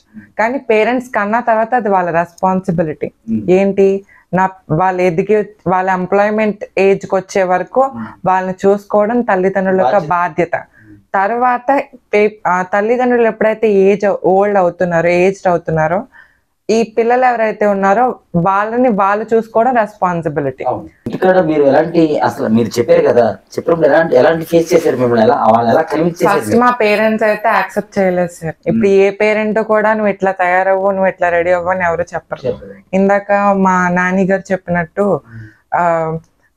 ఇప్పుడు ఒక ఫ్యామిలీ ఫంక్షన్ కి అటెండ్ అవుతారు మా పేరెంట్స్, అప్పుడు ఒకళ్ళు ఇట్లా అంటారు, ఏంటి మీ అబ్బాయి ఇలా రెడీ అవుతున్నాడు, మీ అబ్బాయి వాకింగ్ స్టైల్ డిఫరెంట్ గా ఉంది, డ్రెస్సింగ్ స్టైల్ డిఫరెంట్ గా ఉంది అని చెప్పినప్పుడు పేరెంట్స్ ఎంతో మానసికంగా వాళ్ళు ఒక రకమైన పెయిన్ అనుభవిస్తారు. నాకెందుకు ఇట్లా అవుతుంది, నా పిల్లడు మారిపోతాడేమో, అదొక హోప్ ఉంటది వాళ్ళకి. మనం ఇప్పుడు ఒక అమ్మాయి ఎట్లయితే నేను అమ్మాయిని అని స్ట్రాంగ్ గా చెప్పుకుంటుందో, ఒక ట్రాన్స్ కూడా అంతే, నేను ఒక ట్రాన్స్ అని స్ట్రాంగ్ గా అదొక థింగ్ అనేది మైండ్ లో కన్విన్స్ చేశారు కదా. ఇప్పుడు మీరు చదువుతున్నారని చెప్తున్నారు కదా. నేను ఇప్పుడు డిగ్రీ ఫస్ట్ ఇయర్ చదువుతున్నాను సార్, బీబీ. ఇంటికడే ఉంటున్నారా? నేను ఇంటి దగ్గరే ఉంటాను, మా పేరెంట్స్ తో. పూర్తిగా మీ కుటుంబం నుంచి ఉంది? నాకు మా ఫ్యామిలీ నుంచి, మా పేరెంట్స్ నుంచి మాత్రం 100% సపోర్ట్ అయితే నాకు పేరెంట్స్ నుంచి ఉంది. ఇతర బంధువుల నుంచి అంటే అంతవరకే. ఇప్పుడు నేను ఎక్కడికైనా ఒక ప్లేస్ కి విజిట్ చేస్తే అదొక వింత. నేను ఇప్పుడు ఎక్కడికైనా వెళ్తే అది వింతగా చూస్తారు. ఇదేంటి నువ్వు అబ్బాయి కదా, ఇట్లా ఎలా చేంజ్ అయిపోయావు, అదొక డిఫరెన్సియేషన్ చూపించడం, డిస్క్రిమినేషన్ చూపించడం ఫ్యామిలీ నుంచే. ఎప్పుడైనా సరే ఒక అబ్బాయి కానీ ఒక అమ్మాయి కానీ ఇట్లా వాళ్ళు ట్రాన్స్ అని ఐడెంటిఫై చేసుకున్నప్పుడు పేరెంట్స్ ముందుగా వాళ్ళు స్టాండ్స్ తీసుకుని, మా పిల్లలే కదా, నేనే కదా కన్నాను అని చెప్పి వాళ్ళు స్టాండ్స్ తీసుకుని చెప్తున్నా, కన్వే చేస్తున్నా. ఎవరైతే చూస్తూ ఉన్నారో సొసైటీకి, వాళ్ళు మీరే కదా కనేది. ఒకళ్ళు మ్యూచువల్ గా అండర్స్టాండ్ అయితేనే కదా పిల్లలు పుడతారు. ఇద్దరు సపోర్ట్ లేకుండా అయితే పిల్లలు పుట్టరు. పుట్టిన తర్వాత ఏది ఉన్నా సరే అది డెస్టినీ, అది గాడ్స్ ప్లాన్. అది గాడ్స్ ప్లాన్ అనుకుంటారా, సైంటిఫిక్ గా అనుకుంటారా, అది ఇంకా అలా జరిగిన తర్వాత ఫస్ట్ మీరు మిమ్మల్ని యాక్సెప్ట్ చేసుకోవాలి. సొసైటీకి భయపడడం, రిలేటివ్స్ కి భయపడితే కన్న పిల్లలు ఎక్కడికి పోరు కదా, రక్త సంబంధం వాళ్ళు కన్నారు కదా, వాళ్ళకి వీళ్ళకి భయపడితే రేపు పొద్దున్న ఎవరు చూస్తారు? సొసైటీ చూస్తుందా పేరెంట్స్ ని? ఏమైనా హెల్త్ ఇష్యూ వస్తే అన్న వాళ్ళు ఎవరైనా చూస్తారా? రిలేటివ్స్ ఎవరైనా చూస్తారా? ఎవరైతే ఈ పిల్లల్ని గెంటేస్తారో ఆ పిల్లలే రేపు పొద్దున పేరెంట్స్ ని చూస్తారు. ఇప్పుడు ప్రెసెంట్ కూడా ఒక అమ్మాయి ఒక అబ్బాయి పెళ్ళైన తర్వాత కానీ, పిల్లలు పుట్టిన తర్వాత కానీ తల్లిదండ్రులని ఓల్డ్ ఏజ్ హోమ్స్ లో వదిలేస్తున్నారు. నేను చాలా గ్యారంటీగా చెప్తాను, ఏ ట్రాన్స్ కూడా తన తల్లిదండ్రులను ఎక్కడ నెగ్లెక్ట్ చేయరండి. ఎప్పుడు వాళ్ళ యాక్సెప్టెన్స్ ని కోరుకుంటూ ఉంటారు తప్ప వాళ్ళ నెగ్లెక్ట్ మట్టికి అసలు ఎవ్వరు చేయరు. మీరు చాలా స్ట్రాంగ్ గా ఉన్నారు, ఇప్పుడు మీరు చదువుకుంటున్నారు. మీ ఫ్యూచర్ ప్లాన్ ఏమన్నా ఉందా? ఫ్యూచర్ నేను ఎంబీఏ చేద్దాం అనుకుంటున్నాను సార్. ఎంబీఏ చేసిన తర్వాత నాకంటూ ఒక ఎంప్లాయ్మెంట్ సోర్స్ నేను వెతుక్కుంటాను. వెతుక్కుంటారు. అలా స్థిరపడాలనుకుంటున్నారు. అలా స్థిరపడాలి. నా ఫ్యూచర్ ప్లాన్ అదే. మిగతా మీ కమ్యూనిటీలో ఉన్నట్లుగా కాకుండా నాకంటే ఒక డిఫరెంట్ ఐడెంటిఫికేషన్ కానీ ఎంప్లాయ్మెంట్ కానీ ఉండాలని నేను కోరుకుంటున్నాను. దానికి ఫుల్ ఫ్లెడ్జ్డ్ గా మీ పేరెంట్స్ సపోర్ట్ ఉంది. పేరెంట్స్ సపోర్ట్ ఉంది, మా కమ్యూనిటీ సపోర్ట్ ఉంది, మా గురువు కానీ నాని గురువు కానీ నా కమ్యూనిటీ సపోర్ట్. మీ విషయానికి వస్తే ఇలాంటి ఇంట్లోంచి బయటకు వచ్చేసి లేకపోతే వాళ్ళ ట్రాన్స్ని వాళ్ళు తెలుసుకుని వాళ్ళు కొత్తగా మనం ఇంకో ప్రపంచం ఉందని చెప్పేసి మీ దగ్గరికి వస్తున్నారు కదా, వీళ్ళందరినీ ఆదరిస్తారు కదా మీరు. వీళ్ళని ఆదరించేటప్పుడు మీరు అసలు మీ ఫీలింగ్స్ ఎలా ఉంటాయి అసలు వాళ్ళ మీద? చాలా హ్యాపీగా ఉంటాయి సార్. ఎందుకంటే కుటుంబానికి దూరమై ఉంటాను. నేను మీకు ముందే చెప్పాను, 13 సంవత్సరాల తర్వాత 13 సంవత్సరాల వయసు తెలిసినంత కుటుంబాన్ని వదిలేసి వచ్చేస్తాం. కుటుంబంలో పెళ్లి, పిల్లలు, కొన్ని బాధ్యతలు అనేవి ఉంటాయి మాట. ఎవరికైనా కుటుంబం పెద్దగా ఉన్న వాళ్ళందరికీ కూడా ఒక తండ్రికి ఒక బాధ్యత అనేది ఉంటుంది. అలాగే వీళ్ళు కూడా వచ్చేస్తారు. వచ్చేసిన తర్వాత వాళ్ళ పేరెంట్స్ ని పిలిపించి మాట్లాడడం, వీళ్ళు ఏదైతే చేయాలనుకుంటున్నారో ఇప్పుడు కొంతమంది అంటారు నేను ట్రాన్స్ గానే ఉండిపోతాను, నేను ఇంకేం చదవను, నాకు ఇంకెలాంటి ఉద్దేశాలు లేవు అనుకుంటారు. అంటే మీ యొక్క ఫీలింగ్స్ ని నేను ఇబ్బంది పెట్టలేను. ఈ ఫీలింగ్స్ ని నేను రెస్పెక్ట్ చేస్తాను. మీరు ఎలా అయితే, ఎందుకంటే కుటుంబంలో మీకు దొరకలేంది ఇక్కడ దొరుకుతాను ఒక ఆస్త వచ్చారు కాబట్టి డెఫినెట్లీ నేను ఫుల్ఫిల్ చేయడానికే చూస్తాను. మీరు చదువుతానంటే చదివిస్తాను, లేదు మీ పేరెంట్స్ ని పిలిపించి మాట్లాడాలంటే మాట్లాడిస్తాను. ఎలాంటి ప్రాబ్లం అయినా నా సాయశక్తిలా నేను సాల్వ్ చేయడానికే చూస్తాను. ఎడ్యుకేషన్ ఆర్ ఫైనాన్స్ ఏదైనా అవనివ్వండి. అలా అని చెప్పేసి నేను ఏదో గొప్ప అని మాత్రం ఈ విధంగా సపోర్ట్ చేసిన మీరు వాళ్ళ దగ్గర నుంచి ఏం కోరుకుంటారు? ఒక ఎలా కోరుకుంటారని అడిగారు కదా సార్, ఒక్కటే చెప్తాను సార్. ఇప్పుడు నేను ఫర్ ఎగ్జాంపుల్ ఇప్పుడు ఇలా ఉన్నాను, కోరికలు అక్కడ డిఫరెన్స్ ఉంది. ప్రేమ కోరుకుంటారా? చెప్తాను. ఆర్థిక పరమైనది ఎలా అయినా సంపాదించుకోగలను సార్. ఈ రోజుల్లో డబ్బు సంపాదించడం అనేది అన్ని రంగాల్లో సంపాదిస్తున్నారు.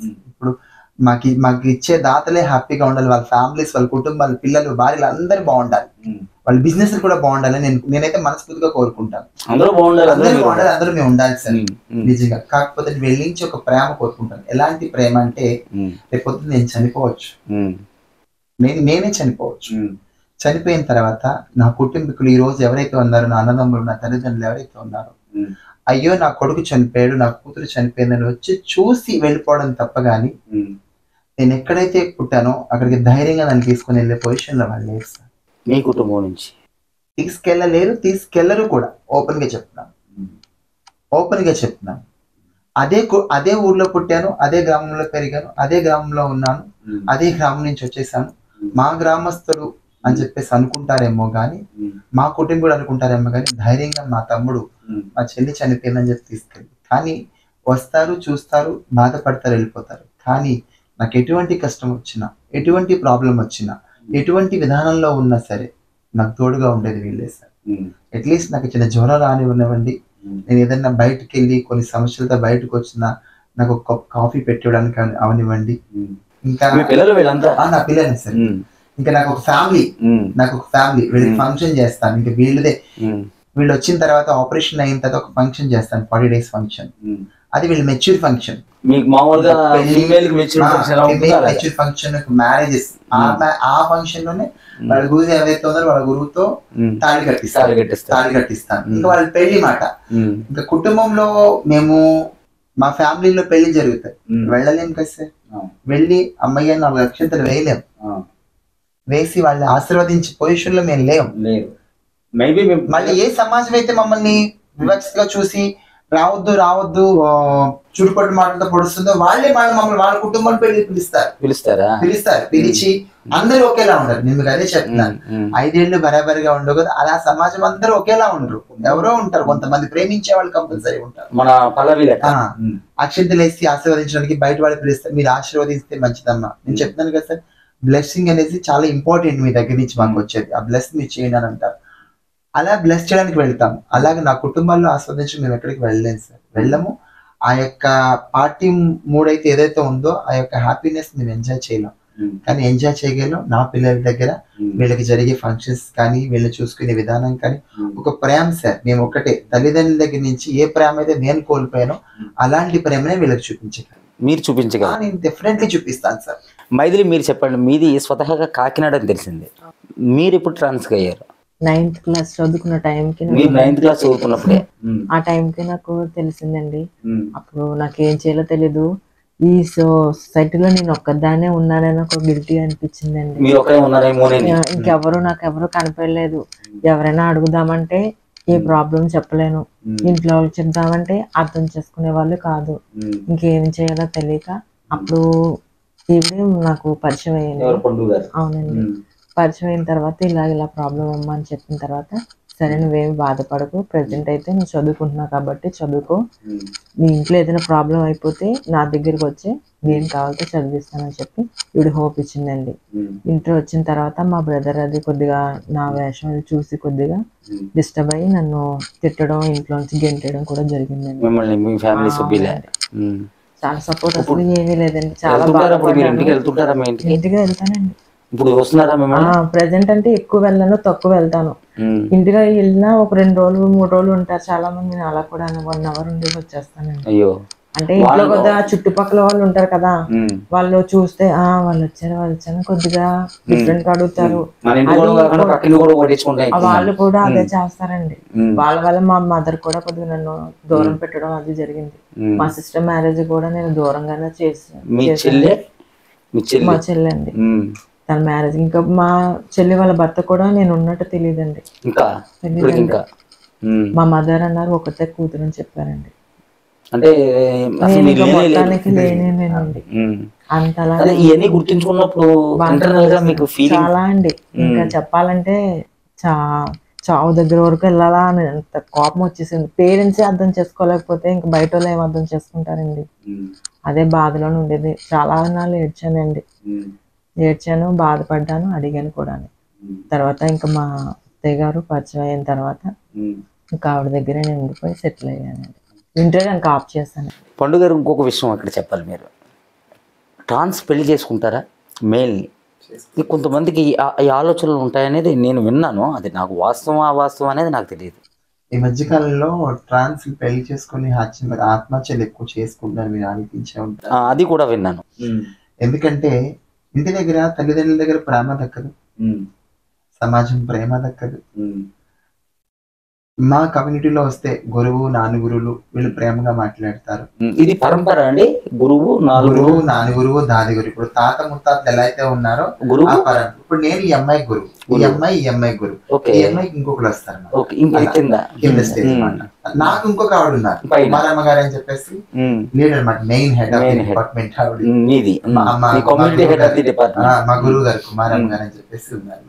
అది ఏరియా వైజ్ గా ఉంటుంది. ఏరియా వైజ్ గా ఎక్కడ ఏ ఊరికి సంబంధించిన వాళ్ళు ఆ ఊర్లో ఉంటారు. మ్యారేజెస్ చేసుకుంటారు. మ్యారేజెస్ మీకు అదే చెప్తున్నాను. అబ్బాయి పరిచయం అవుతాడు. మాది చాలా సున్నితమైన మనసు సార్ నిజంగా. ఎందుకంటే వీళ్ళు ఒక్కసారి పేరెంట్స్ ప్రేమకి దూరం అవుతారు, సమాజంలో చూపించే ప్రేమకు దూరం అవుతారు. ప్రేమ పంచే ఆప్యాయతలు ఎవరు ఉండరు వీళ్ళకి, ఎవరికి. ఐ మీన్ నాతో సహా చెప్తున్నాను కదా, ప్రేమ పంచాయి చెప్పేవాళ్ళు, ప్రేమగా మాట్లాడేవాళ్ళు ఎవరు ఉండరు. ఆ టైంలో పరిచయం అవుతాడు ఈ అబ్బాయి. ఆ టైంలో పరిచయం అవుతాడు. ఫస్ట్ నార్మల్ గానే వస్తాడు, చూస్తాడు. ఒకవేళ గ్లామరస్ ఉన్న పిల్ల అయితే గ్లామరస్ కి అట్రాక్ట్ అయిన పిల్లలతో మాట్లాడతాడు. నేను ప్రేమిస్తున్నాను అంటాడు. తెలుసుంది చెప్తాను అనిపించండి. ట్రాన్స్ అని తెలిసిందే ప్రేమిస్తున్నాను అంటున్నాడు, ప్రేమ అంటాడు, ఉంటాడు, తనతో మింగిల్ అవుతాడు, తను తింటాడు, చేస్తాడు. ఈ అమ్మాయి వెళ్ళడం రావడం చేయడం అన్ని జరుగుతుంది. బట్ తీరా తన అవసరాలు అన్ని తీరిన తర్వాత ఉసరులు రంగు ఎలా మారుస్తుంది, అలా తన రంగు అప్పుడు స్టార్ట్ చేస్తాడు అన్నమాట. తను వచ్చింది ప్రేమతో కాదు, తను ఏ సంపాదన అయితే సంపాదిస్తుందో ఆ సంపాదన తినడం కోసమే వస్తాడు. అలానే అందరినీ అనండి, అందరూ కాదు, అందరూ అండి. ఇప్పుడు ఫర్ ఎగ్జాంపుల్ నేను ఆల్రెడీ మ్యారీడ్, నేను మ్యారీడ్ అయినా సరే ఐ రెస్పెక్ట్ యూ. తన ఫీలింగ్స్ నేను రెస్పెక్ట్ చేస్తాను, తన ఫీలింగ్స్ రెస్పెక్ట్ చేస్తాను. అలా అని చెప్పేసి తను నాతో ఉంటున్నాడు కదా అని చెప్పేసి సమాజంలో తను చూపించేయాలి, సమాజంలో తను చేసేయాలి అని చెప్పేసి సమాజంలో ప్రతి ఒక్కరికి తిన్న హస్బెండ్ అని తెలియని ఆలోచన అయితే నాకు లేదు. ఇది నా ఒపీనియన్. ఇది మీకు మీరు వేసుకున్న శిక్ష. నేనైతే శిక్ష అని సార్ హ్యాపీగా ఫీల్ అవుతాను. ఎందుకంటే ఎందుకు శిక్ష అనుకోవాలి? పేరెంట్స్ యొక్క గౌరవం, పేరెంట్స్ ఎందుకంటే సమాజమే చూపించిందే చెప్తాను నేను. పేరెంట్స్ గౌరవం, పేరెంట్స్ ప్రేమ నాకు ఎలా దక్కలేదు. ఇప్పుడు నాతో ఉంటున్నాడు అంటే అబ్బాయిని ఎలాగా చూస్తారు ఈ సమాజం, ఎలా చూస్తారు? అతను రెస్పెక్ట్ పోతుందేమోనన్నా. అతని రెస్పెక్ట్ ఎందుకు పోగొట్టాలి? వాళ్ళు కూడా ఉంటుంది వాళ్ళ పేరెంట్స్, తనకు ఒక లైఫ్ అనేది, ఒక ఆలోచన, నేను ఎలా ఉండాలి, ఎలా బ్రతకాలి అనే ఆలోచన తనకి ఉంటుంది కదా. ఇంతమంది యొక్క ఆలోచనని పక్కన పెట్టి తన నా దగ్గరికి వచ్చి నాతో ఉండి హ్యాపీగా నన్ను ప్రేమగా చూస్తున్నప్పుడు తను నేను ఎందుకు ఇబ్బంది పరచాలి? ఐడెంటిఫై చేయవలసిన అవసరం లేదు. అది నా ఒపీనియన్ అన్నమాట. నా ఒపీనియన్, నేను ఐడెంటిఫై చేయను, నేను సమాజానికి చూపించను. ఒకవేళ చూపించాలి పర్సనల్ కాబట్టి నా పర్సన్, ఒకవేళ తనకుందా నేను చెప్తాను తన వైఫ్ అని చెప్పుకో, ఆపే ధైర్యం నాకు లేదు, నేను ఆపను.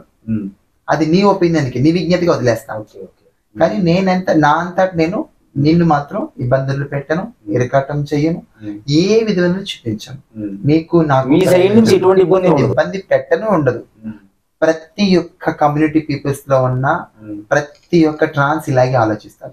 సరే, అది ఈ మధ్య కాలంలో ఈ ట్రాన్స్ మ్యారేజ్ చేసుకున్నప్పుడు ఈ ఆత్మహత్యలు కూడా జరుగుతున్నాయి.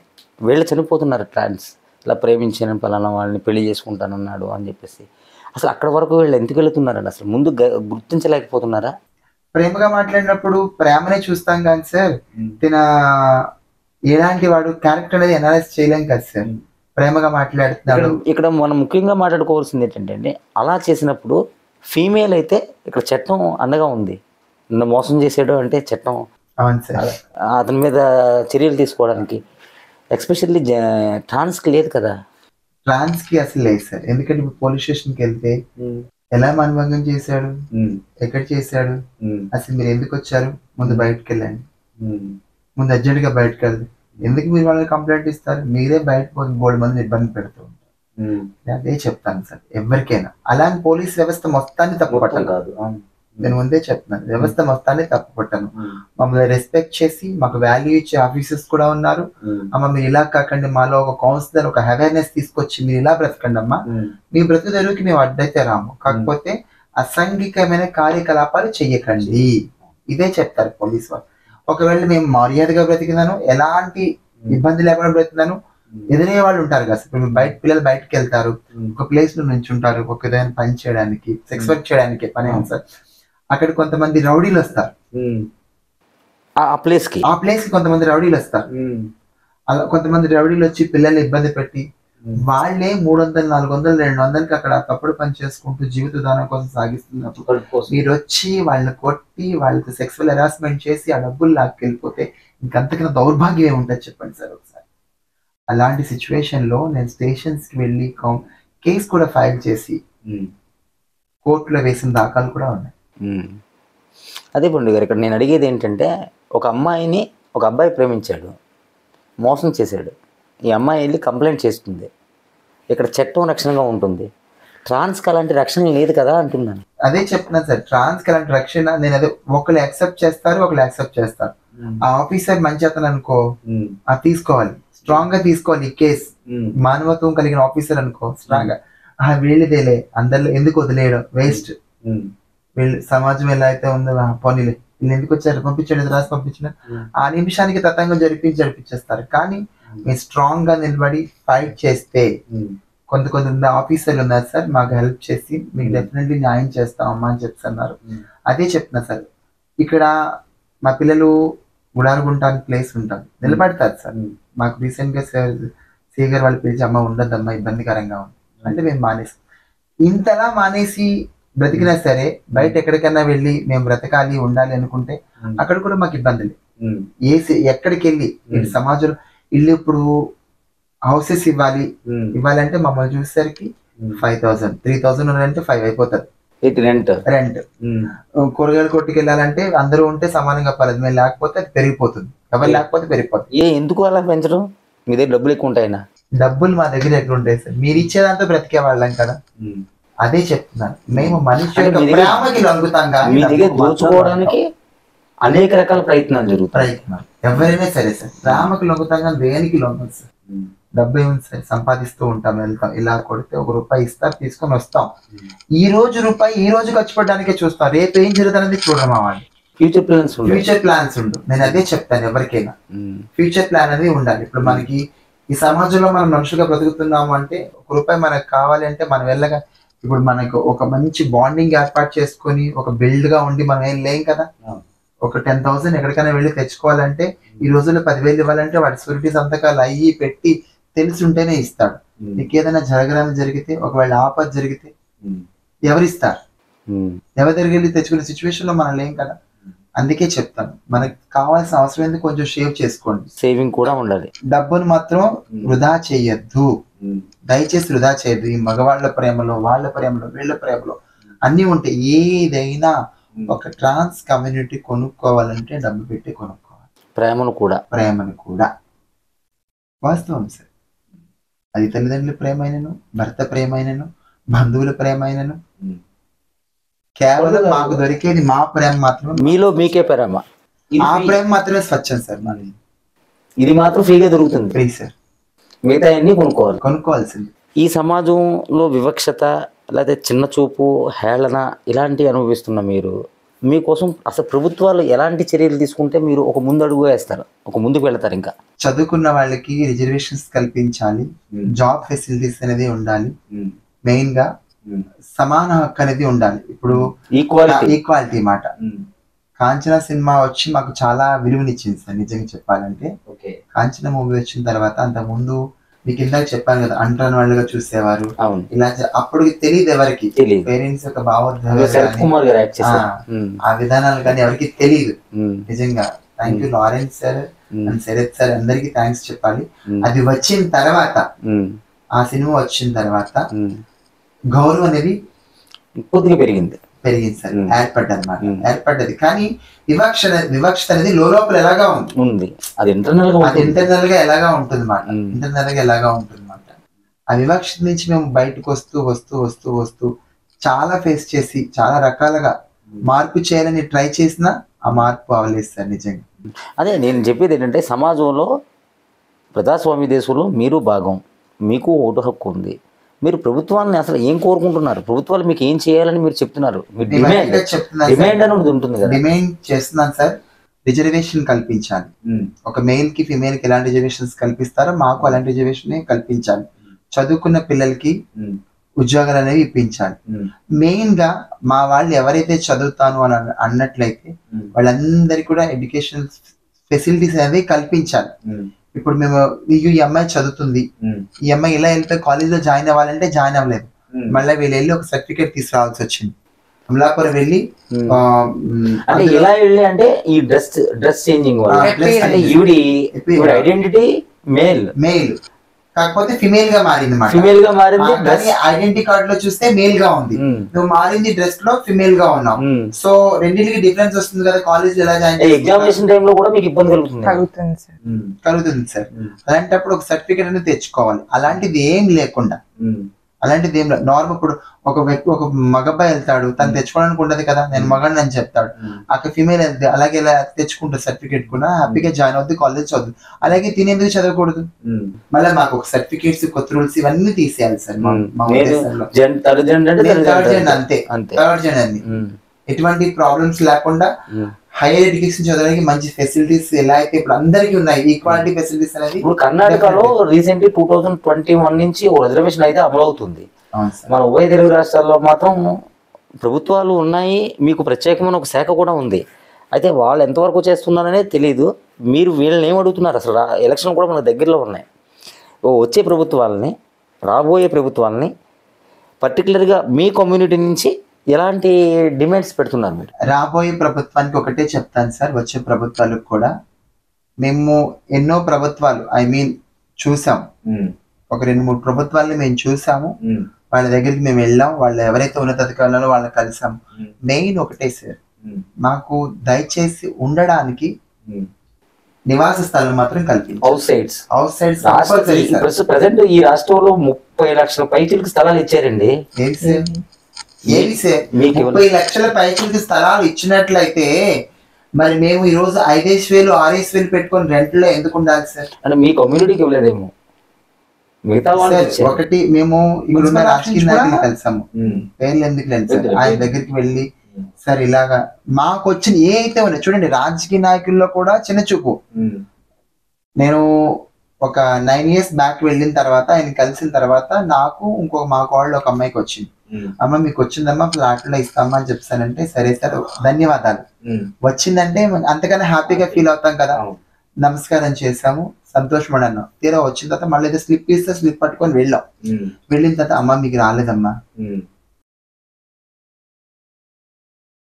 ఒక స్లిప్ మెమరాండం ఇచ్చారు మీకు, అలర్ట్ అయినట్టుగా ఇచ్చారు. అమ్మ మీకు రాలేదమ్మా అని చెప్పి మళ్ళీ తర్వాత మళ్ళా నెక్స్ట్ ఒక 1 week పోయిన తర్వాత అది అధికారిని కళ్ళడానికి వెళ్తే మీ అందరికి ఒక దిక్కుని ఇద్దాం అనుకుంటున్నానమ్మా అనుకుంటున్నాను, అందుకే మీ ఇద్దరికి సపరేట్ గా ఎందుకు అమ్మా అందరికి కల్పిద్దాం అనుకున్నానమ్మా. ఒక రాజకీయ ఎవరి మీద విశ్వాసం పెట్టాలి, ఎవరిని నమ్మాలి చెప్పండి. చేస్తారని ఆస్తనే కదా మాకున్న ఓటు హక్కుని ఎవరికి అమ్మకుండా చేయకుండా, అలాంటప్పుడు ఎవరికి ఏం చేయకుండా మేము మీకు అంత నమ్మకం తోటేస్తున్నప్పుడు కనీసం మా కోసం ఒక 1% చేయండి సార్ చాలు, మిమ్మల్ని అడగట్లేదు. మెయిన్ మా ఐడెంటిటీ మాకు ఇవ్వండి, మాకు ఉండడానికి నివాసాలు ఇవ్వండి. మెయిన్ ఇల్లు హౌసింగ్ చాలా ప్రాబ్లం చేస్తారు. ఇప్పుడు నా దగ్గర చాలా మంది పిల్లలు ఉంటారు సార్, మోర్ దెన్ ఒక 500 బిలో ఉండొచ్చు. ఓకే, ప్రతి ఒక్కరు మా అంటే అందులో కష్టపడి కొనుక్కున్న వాళ్ళు ఒక 2-3 ఒక 25 members ఉంటారేమో సార్. మిగతా 475 మందికి కూడా వాళ్ళు ఎవ్వరికి వాటర్ ఐడి లేదు, ఆధార్ లేదు. ఇందులో ఇంకొక విషయం కూడా చెప్పగలను, వాళ్ళ పేరెంట్స్ కి భయపడి, ఇప్పుడు మీకేం చెప్తున్నాను, వాళ్ళ ఒక ట్రాన్సే పేరెంట్స్ కి భయపడి వాటర్ ఐడి చేయించుకున్న వాళ్ళు కూడా ఉన్నారు. నేను దాన్ని ఇది చెప్పిందని అది కూడా చెప్పాలి కదా, చేయించుకున్న కూడా. ఇది ఆ ప్రభుత్వం వెళ్ళిపోయింది. ఆ ప్రభుత్వం వెళ్ళిపోయిన ఇంకొక ప్రభుత్వం వచ్చింది. ఆ ప్రభుత్వం వచ్చినప్పుడు ఆ సార్ వైపు మాట్లాడాము, ఎన్నికల్లో అందరినీ ఒక మీటింగ్ కింద ఏర్పాటు చేసాము. ఎంత కమ్యూనిటీ అయితే ఉన్నారో ఆ కమ్యూనిటీ అందరినీ గ్యాదర్ చేసి ఒక ఫంక్షన్ హాల్లో పెట్టాము, అన్ని చేసాము. సరే ఓకే సార్, ఇలా హామీలాగా ఉండిపోయి ఏం అడగట్లేదు సార్. మేము బయటకు వెళ్తాము, తాతలు మాకు ఇస్తారు, తెచ్చుకుంటాం, తింటా ఉంటాం. మెయిన్ హౌసింగ్ అనేది మోస్ట్ ఇంపార్టెంట్ మా లైఫ్ లో. హౌస్ సైడ్స్ ఎందుకంటే బయటికి వెళ్ళి కష్టపడి వచ్చిన హౌస్ సైడ్స్ ఉంటే ఇస్తే ఏదో రకంగా మీరే కట్టేసుకుంటారు సార్. ఒక కమ్యూనిటీ బేస్డ్ గా ట్రాన్స్ కమ్యూనిటీగా ఒక కాలనీ ఇవ్వచ్చు, మీకు కాలనీ ఇవ్వచ్చు సార్. మీరు ఎంతో మంది చేస్తారు, మాలాంటి వాళ్ళు మీకు ఎందుకు గుర్తుండ్రు, సార్? అసలు ఇది ప్రధాన డిమాండ్ రానున్న ప్రభుత్వానికి ఒకటే చెప్తాను సార్, మాకు హౌసింగ్ ఉండాలి, మా ఐడెంటిటీ. అలాగే చదువుకున్న పీపుల్స్ ఎవరైతే ఉన్నారో వాళ్ళకి రిజర్వేషన్ కంపల్సరీ అమలు చేయాలి, రిజర్వేషన్ కంపల్సరీ ఉద్యోగం ఉపాధి అవకాశాలు అన్ని కల్పించాలి ఏవైతే ఉన్నాయి. ఎందుకంటే రాబోయే జనరేషన్ మామూలు జనరేషన్ తో కలిసిపోవాలి. ఇప్పుడు మేమైతే స్టాప్ చేసేసాం, ఇంకా ఇప్పుడు వచ్చే జనరేషన్స్ పిల్లలందరూ చదువుకుంటున్నారు, నేను చదువుకుంటామా. ఇప్పుడు చదువు ఇంట్రెస్ట్ లేకపోతే ఏదో రంగంలో స్థిరపడతారు. ఆ విషయం చదువుకున్న వాళ్ళకి ఏదైతే ఉందో అవి మాత్రం మీరు అవైలబుల్ గా ఇవ్వండి. నేను మెయిన్ మళ్ళీ ఇంకొకసారి మీకు ఎందుకు చెప్తున్నానంటే, మెయిన్ ప్రతి ఒక్కరి చిన్న దగ్గర నుంచి పెద్దవారి వరకు కూడా మా ట్రాన్స్ కమ్యూనిటీ ఉన్న ప్రతి ఒక్కరికి హౌసింగ్ అనేది చాలా ఇంపార్టెంట్. First demand housing. ఇలాగ వాటర్, ఆధార్ అన్ని ఇస్తారు. ఏమా కొంతమందికి పెన్షన్స్ రావట్లేదు. అవును, చంద్రబాబు నాయుడు గారి హయాంలో మాకు పెన్షన్ పెట్టారు సార్. ప్రతి ఒక్కరికి 1500 కొంతమందికి వస్తుంది, రావట్లేదు. ఎందుకు ఎన్రోల్ అవ్వట్లేదు? అది ఎందుకు అవ్వట్లేదో చెప్పట్లేదు సార్. క్యాస్ట్ కావాలంటున్నారు. క్యాస్ట్ ఎలా తీసుకొస్తాం సార్? ఇప్పుడు ఎంఐ వేరే, నేను వేరు, నేను వేరు. కేవలం ఈ సమాజంలో అన్ని మతాలు, అన్ని వర్గాలు మేము క్యాస్ట్ చూసి ఒకటి అవ్వాలి సార్. మీ కమ్యూనిటీ బేస్డ్, మా కమ్యూనిటీ బేస్డ్. అలాంటప్పుడు మేము ఇంటి దగ్గర నుంచి మొత్తం అన్ని వదిలేసి కట్టు బట్టలతో వచ్చినప్పుడు క్యాస్ట్ ఎక్కడి నుంచి తీసుకురావాలి సార్? అసలు క్యాస్ట్ అనేది ఎందుకు మాట్లాడదు? అవసరం లేదు. ఆ కాలం ఒకటి ఉంది, క్యాస్ట్ కాలం అని చెప్పేది, అది మీకు అవసరం లేదు. మాకు అవసరం లేదు కదా. పండు గారు, ఇప్పుడు సాధారణంగా కాలేజీ పిల్లలు యూత్ ఉంటారు. ఈ యూత్ ఎవరైతే ఉన్నారో, అంటే 20 years 25 బిలో ఇయర్స్ ఎవరు ఈ కుర్రవాళ్ళు ఎవరైతే ఉన్నారో, వీళ్ళని మీ ట్రాన్స్జెండర్ ప్రత్యేకంగా వాళ్ళకి అనేక రకాల ప్రలోభాలతో పాడు చేస్తున్నారని ఒక ఆరోపణ అయితే మీ మీద ఉంది. సార్ దానికి ఒక క్లారిఫికేషన్ ఇస్తాను నేను మీకు.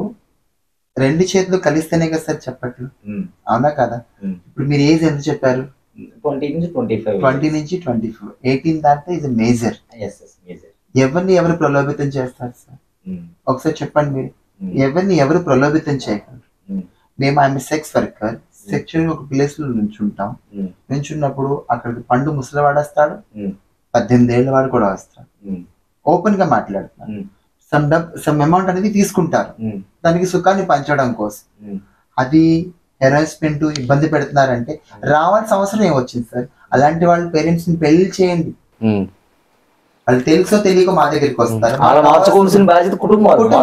మార్చుకోండి, మారట్లేదు సార్. ఇప్పుడు అలా అంటే ఇప్పుడే వచ్చిన పిల్లలు, ఇప్పుడే నా సమాజంలోకి వచ్చిన పిల్లలు అలాంటి వాళ్ళ ప్రేమలో పడి ఆత్మహత్యలు చేసుకున్న దానికి గ్యారంటీ ఎవరు ఇవ్వగలరు? మా సమాజంలోకి వచ్చిన పిల్లలు, మా కమ్యూనిటీలోకి వచ్చిన ప్రేమ పేరుతో మేము మోసపోతున్నాం. అదే 18 ఏళ్ళు, అదే 20 ఏళ్ళు కుర్రవాళ్ళతో మా పిల్లలు చాలా మంది మోసపోతున్నారు. మరి దానికి మీరు ఎందుకు మాట్లాడట్లేదు? మరి ఇది మాట్లాడితే అది కూడా మాట్లాడదు. మేము ఎందుకు చేస్తాం సార్ చెప్పండి ఒకసారి. మాకు ఎటువంటి అలాంటి చేయాలనే ఆలోచన ఉండదు, కోరిక ఉండదు. కాకపోతే ఈ వచ్చిన పిల్లల్లో ఉన్న ప్రాబ్లం ఏంటో నేను క్లియర్ గా చెప్తాను మీకు. వీళ్ళు 25 ఈ వయసులో వాళ్ళు వస్తారు కదా, వచ్చిన తర్వాత కష్టపడగలరా? కష్టపడలేరు. బయటికి వెళ్ళి ₹1 తీసుకొని రాలేరు. డిపెండ్ అవ్వాలి పేరెంట్స్ మీద, లేదా ఎవరో తెలిసిన వాళ్ళ మీద, ఎవరో ఒకరు అన్న బ్రదర్ ఎవరో మీద డిపెండ్ అవ్వాలి. కానీ ఒక ట్రాన్స్ దగ్గరికి వచ్చి ఉన్నట్లయితే ఫుడ్, బెడ్, బెడ్లో బంగారం ఉంటుంది, బెడ్లో పెట్రోల్ ఉంటుంది. వాడు ప్రేమను పంచుతున్నాడు కదా సార్, ప్రేమ కొనుక్కుంటున్నారు. మరి నేను అదే చెప్తాను మీకు. అన్ని A to Z వాడికి దొరుకుతున్నాయి. వాడి దగ్గర నుంచి కావాల్సింది ఏదైనా అనుకోనండి, సమాజం ఏదైనా అనుకోండి, ఏదైనా అనుకోండి. నేను ఒకటే చెప్తాను, ఎవరు చూపించండి ప్రేమ అబ్బాయి చూపించాడు, నటిస్తాడు కాబట్టే ఈ అమ్మాయి అన్ని పెడుతుంది. అలాంటప్పుడు ఎవరు మోసపోతున్నారు సార్? ఎవరు మోసం చేస్తున్నారు ఒకసారి మీరు ఆలోచించండి. ఓకే పండు గారు, ఇప్పుడు వరకు మా ఏఎన్సీ మీడియాకి మీ సమయం వెచ్చించి మీ సొంత అనుభవాలు, మీ సమస్యలు, ఇతర మీరు ప్రభుత్వాల నుంచి ఏం కోరుకుంటున్నారో, ఏం కావాలో కూడా చాలా స్పష్టంగా మాకు చెప్పారు. మీకు మా ఏఎన్సీ మీడియా నుంచి ధన్యవాదాలు తెలియజేసుకుంటాం. థ్యాంక్ యూ అండి, థ్యాంక్ యూ సో మచ్.